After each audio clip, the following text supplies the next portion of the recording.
नमस्कार, मी सेजल पुरवार. या बातमीपत्रात तुम्हा सर्वांचं स्वागत. पुढे घेणार आहोत बातम्यांचा वेगवान आढावा. सोनम वांगचुक यांना पोलिसांनी उपोषण स्थळावरून हटवलं. सोनम वांगचुक यांना दिल्ली पोलिसांनी रुग्णालयात नेलं.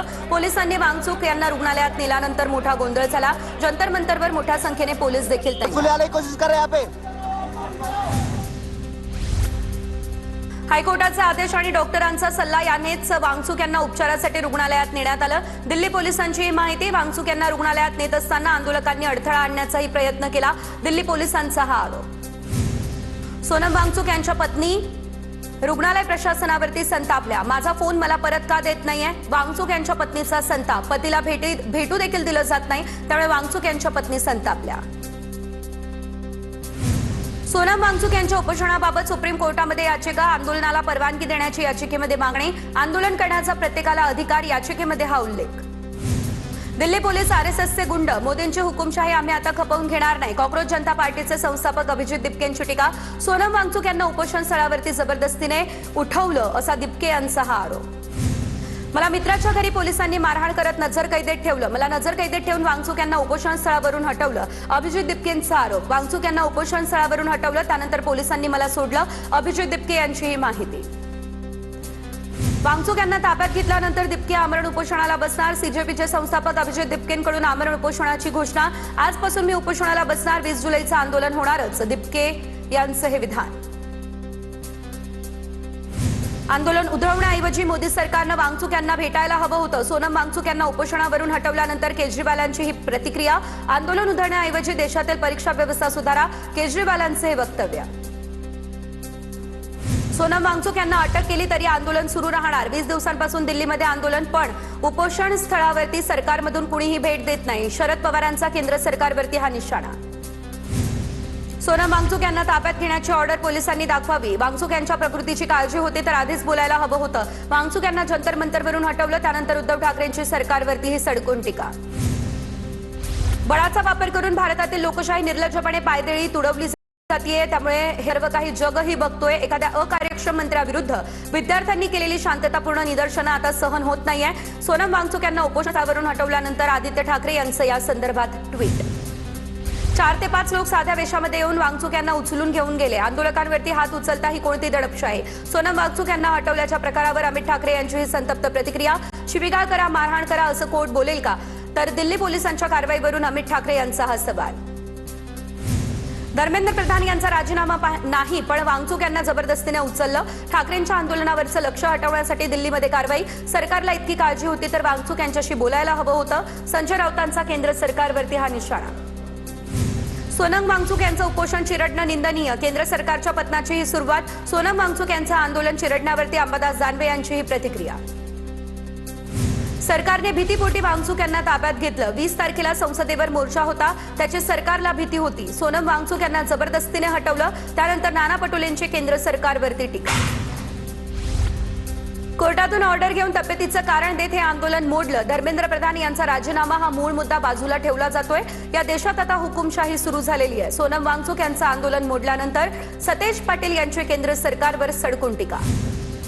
केंद्र सरकार आगीशी खेळत असून ही आग सरकारला जाळल्याशिवाय राहणार नाही. सोनम वांगचुक यांना जबरदस्तीने रुग्णालयात नेलं, त्यानंतर शेतकरी नेते राजू शेट्टी यांची सरकारवर टीका. आम्ही वाटेल त्या पद्धतीने वागू शकतो. कुणाचंही आंदोलन मोडण्याची ताकद आमच्यात आहे. सत्तेचा माज दाखवणारी आज केंद्र सरकारने कृती केली आहे. सोनम वांगचुक यांचं हे आंदोलन मोडल्यानंतर सुषमा अंधारी यांची केंद्र सरकारवरती टीका.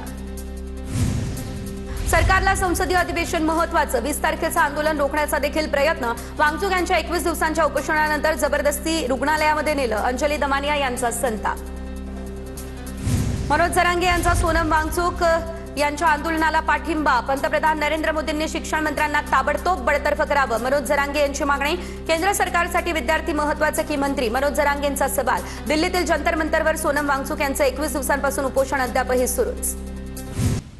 टेंडरच्या पैशातून गाड्या घेऊन माज दाखवणाऱ्यांचं ऐकून घेणार नाही. मनसेच्या मेळाव्यामध्ये राजू पाटलांची रवींद्र चव्हाणांवर टीका. तुमचा दादा रिक्षा चालवायचा तेव्हा मी मर्सिडीजमध्ये फिरायचो. राजू पाटलांची रवींद्र चव्हाण यांच्यावरती बोचरी टीका. केंद्रीय मंत्री नितीन गडकरी आणि मुख्यमंत्री फडणवीस आज पुण्याच्या दौऱ्यावर. पुण्यातील 3 महामार्गांचं भूमिपूजन होणार. दोन्ही उपमुख्यमंत्री राहणार उपस्थित. खासदार सुप्रिया सुळे यांना देखील या कार्यक्रमाचं देण्यात आलंय निमंत्रण. विदर्भातून बुस्टर कंपनीचं सोयाबीन बियाणं उगवलं नाही अशा तक्रारी. बुस्टर कंपनीच्या कार्यालयावर आज प्रहार जनशक्ती पक्षाचं आंदोलन. शिवसेनेचे आमदार बच्चू कडू आंदोलनामध्ये सहभागी होण्याची देखील दाट शक्यता. ठाण्यामध्ये उभं राहणाऱ्या डेटा सेंटर विरोधात ठाणेकर एकवटले तर वेकअप संस्थेच्या माध्यमातून ठाणेकरांचा डेटा सेंटर विरोधात एल्गार. आंदोलनामध्ये सुशिक्षित तरुण तरुणी आणि मोठ्या संख्येनं नागरिक सहभागी.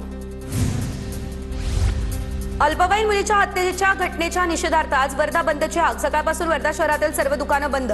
घटनेच्या निषेधार्थ आक्रोश मोर्चा देखील काढला जाणार. वसई विरार महापालिकेच्या महासभेत वाढीव पाणीपट्टीवरून गदारोळ. वाढीव पाणीपट्टीच्या मुद्द्यावरती विरोधी भाजप नगरसेवकांचा सभात्याग.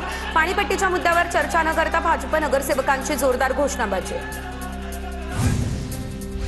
नंदुरबारच्या शहादामधील विषबाधित वसतिगृहाला पालकमंत्री हसन मुश्रीफांकडून भेट. सहाय्यक आयुक्त गैरहजर आढळले त्यामुळे कारवाईचे आदेश. विभागाच्या कारभारावर नाराजी देखील व्यक्त. मोंदू अशोक खरात विरोधात ईडीकडून जवळपास 3000हून अधिक पानांचं आरोपपत्र. खरातने भक्तांची वेगवेगळ्या माध्यमातून फसवणूक करून 42 कोटी रुपये कमावले असा आरोपपत्रामध्ये उल्लेख आणि तसे पुरावेही. खरातने 142 बनावट बँक खाते उघडल्याचा आरोपपत्रामध्ये उल्लेख. केतन अग्रवाल हत्या प्रकरणात आम्हाला न्याय मिळावा. केतनची बहीण संजना अग्रवाल यांची ही मागणी. माझ्या भावाच्या हत्येला आज 1 महिना पूर्ण झाला. संजना अग्रवाल यांची ही प्रतिक्रिया. अभिनेता आमिर खानला लॉरेन्स बिश्नोई गँगकडून धमकी दिल्याचा दावा. गँगस्टर अर्जू बिश्नोईची ऑडिओ क्लिप देखील सोशल मीडियावर व्हायरल. धमकीच्या दाव्यांमुळे सुरक्षा यंत्रणा सतर्क झाल्याची चर्चा. धमकीबाबत अद्याप कुठलीही अधिकृत तक्रार दाखल नाही. मुंबई पोलिसांची ही माहिती. महाराष्ट्र एटीएस तपासामध्ये गँगस्टर भट्टीचे धक्कादायक कारनामे उघड. इंस्टाग्रामद्वारे भट्टीने मुंबईमधील तरुणांसोबत संपर्क साधला. टास्क गेम्स या माध्यमातून तरुणांना जाळ्यात ओढल्याचाही आरोप. वाशिम जिल्ह्यामध्ये भेसळयुक्त अन्नपदार्थ विकणाऱ्यांविरोधात अन्न आणि औषध प्रशासनानं धडक मोहीम सुरू केली आहे. 4 महिन्यांमध्ये 88 ठिकाणी छापे टाकले आणि कारवाई झाली आहे. पुढील काळातही तपासणी सुरू राहणार आहे. रुग्णालयावरील एफडीएच्या धडक कारवाईनंतर मुंबई हायकोर्टाचा संताप. एफडीएने एखाद्या हॉस्पिटलचा परवाना तातडीने रद्द केल्यास रुग्णानं हातात सलाईन घेऊन बाहेर पडायचं का? हायकोर्टाचा हा संतप्त सवाल. एफडीएच्या कारवाईचा सांगलीमधील भेसळखोरांवरती धसका. तुकाराम मुंडेंच्या भीतीने सांगलीमध्ये ओढ्यात भेसळयुक्त दूध फेकल्याचा प्रकार. मिरज तालुक्यातील टाकळी परिसरातला हा प्रकार. पालघर जिल्ह्याच्या विकासासाठी जिल्हा नियोजन समितीच्या बैठकीत 859 कोटी 38 लाख रुपयांच्या निधीला मंजुरी. रस्ते, आरोग्य, पर्यटन, ऊर्जा सुविधा आणि रोजगार निर्मितीवर भर दिला जाईल. धावत्या मेल एक्सप्रेस समोर एकाचा जीव घेण्यास स्टंट. लोकलच्या दरवाजातून थेट रुळावरती उतरल्याचा धक्कादायक प्रकार. पश्चिम रेल्वेच्या वसई स्थानकातील व्हिडिओ असल्याची माहिती समोर.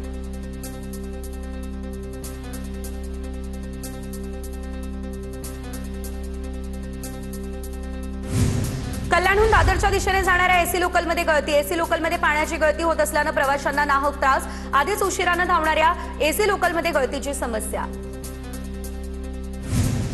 पुणे बंगळुरू महामार्गावरील उमरजजवळ मध्यरात्री अंधाधुंद गोळीबार. अंधाधुंद गोळीबारात 1 जण गंभीररित्या जखमी. जखमींवरती कराडमधील रुग्णालयात आयसीयूमध्ये उपचार. मित्रांमधील पैशांच्या वादातून गोळीबार झाल्याची देखील माहिती. चिपळूण शहरामध्ये मुंबई गोवा महामार्गावर थरारक अपघात. लोखंडी खांब कारमध्ये घुसला. चालक थोडक्यात वाचला. महावितरणचे लोखंडी खांब वाहून नेणाऱ्या पिकअपमुळे हा अपघात. अपघातामुळे महामार्गावर वाहतूक काही काळासाठी विस्कळीत झाली.